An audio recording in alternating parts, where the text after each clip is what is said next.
My level of awareness of the principles underpinning CLD is really about challenging discrimination, about listening to what people in their communities are asking for, about working together to promote the best service that people can get, and setting forward to achieving that. What the principles do is they guide the decisions that I make on a minute-by-minute basis, sometimes on an hour-by-hour basis, in terms of how we shape our practice, what we do and how we do it, and sometimes who we work with as well. It motivates you to bring out the best in people, and I think that's what is really important about our work. It's about enabling people to see their potential and to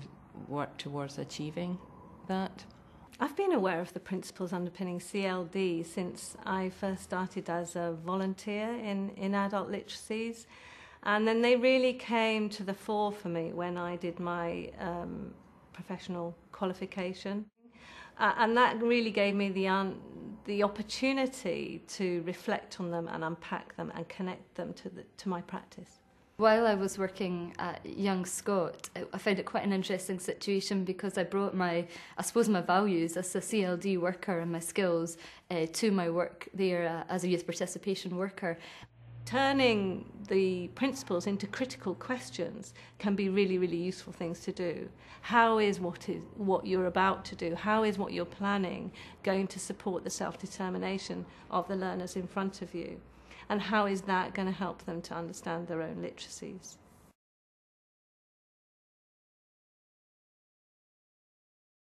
They're intrinsic to the work that I do. It's my baseline, it's my reference point for the work that I do. An example of how the principles have impacted my work was on a placement working in a numeracy class.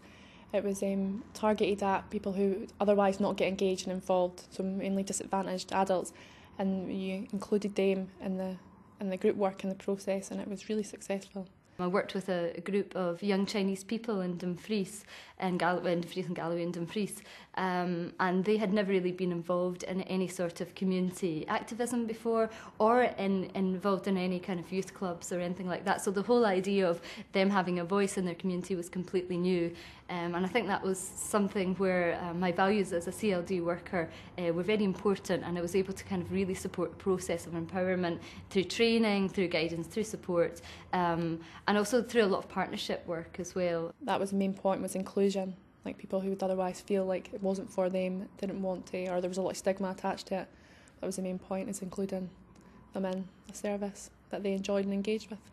People can come to understand their own literacies and make the decisions in their learning and their lives that make sense for them. Really, for me, it's about working with young people and providing support to enable empowerment for them to kind of make a difference in their lives and the lives of the community. I see it in terms of what I expect for my own family. I want to ensure that